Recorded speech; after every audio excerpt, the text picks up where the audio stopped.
In this video, everybody, I'm going over the latest news surrounding your third stimulus check, the fourth stimulus check, and an increase in your social security benefits. So everybody, be sure to stand to the end of this video to never miss out on the latest news surrounding your stimulus checks. And of course, your social security benefits. And if you guys agree that social security benefits must be raised by $200 a month, then let's get this video to 1,000 likes. So the big question is, when will Congress finally pass the fourth stimulus check? Will Americans receive a one-time stimulus payment or recurring monthly stimulus checks? Well, everybody, so far stimulus checks have given about $150 billion in financial support to millions of Americans over the past year. But it is still very clear that millions of Americans still need help to survive during this crisis.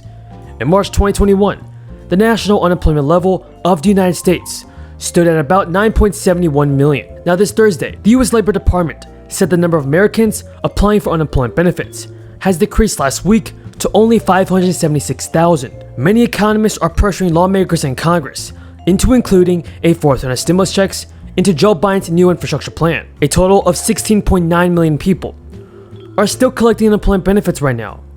Some say that another stimulus check would deter Americans from going back to work.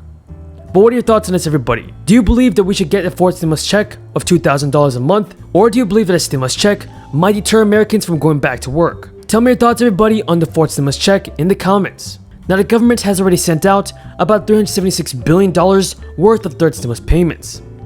And multiple economists said that we need at least one more check. New surveys have even shown that most Americans plan to use their $400 check on monthly expenses, day-to-day essentials, paying down debt, and even savings. The majority of respondents to a recent survey say that the stimulus money will last less than 3 months, if that long. And the third stimulus payments have reportedly kept 11 million people out of poverty this year. Then new expanded unemployment benefits will also help keep less than 4 million people from going into poverty. A recent report also stated that evidence from last year shows that stimulus checks are the fastest and most impactful investments in helping Americans get through this crisis. But everybody, the crisis is far from over.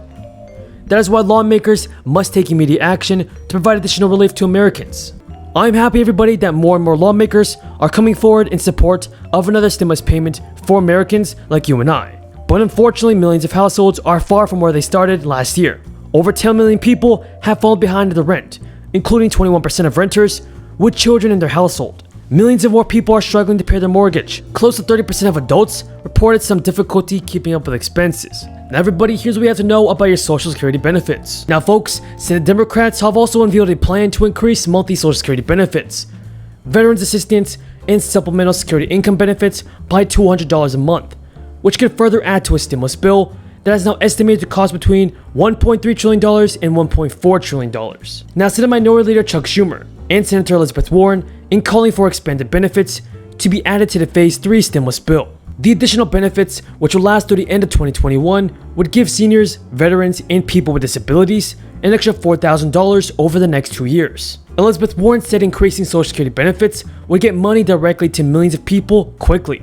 And there's also a new bill called the Emergency Social Security Benefits Improvement Act. Although this bill hasn't been approved, it will provide a 2% across-the-board increase in Social Security benefits for 64 million people, increase the threshold for the special minimum benefit to 125% of the federal poverty level, and reduce taxes on benefits for low and middle-income individuals and families. Chuck Schumer said in a statement that immediately increasing Social Security benefits would put money in the pockets of seniors, veterans, and people with disabilities during these uncertain times. Getting it done for me.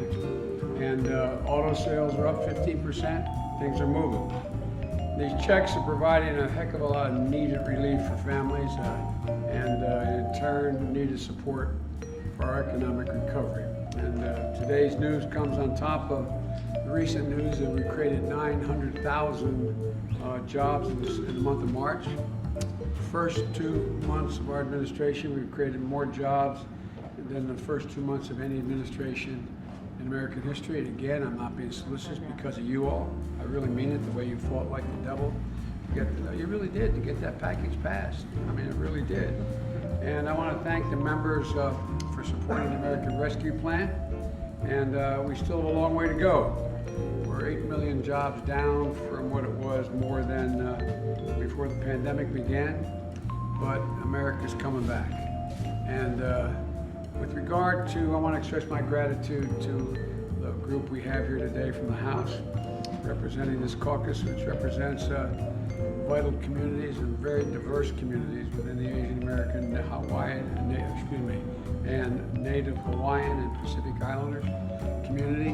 What I think most people don't realize is just how diverse it is, how broad it is, how many different dialects, languages, and the like are spoken, which is part of what we have to deal with and solve. And we need to stand with the AAPI community and the whole of government response with what we have to get done.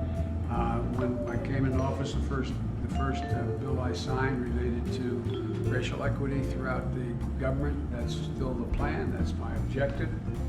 And Kamala and I are heartened by the Senate's overwhelming bipartisan effort yesterday, Senator, for the passage of the Hate Crimes Act. That's a big deal. I mean, it was really close, only, what, 98 votes? Well, I tell you what. It was really nice.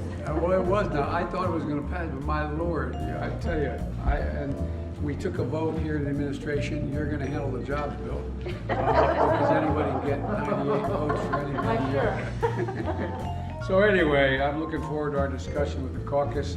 And I just want to thank you all for being here, and thank you for coming in, press.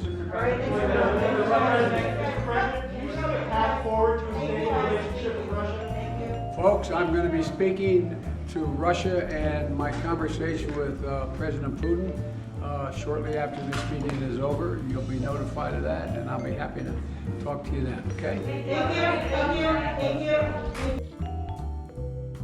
Good morning, everyone. Welcome back.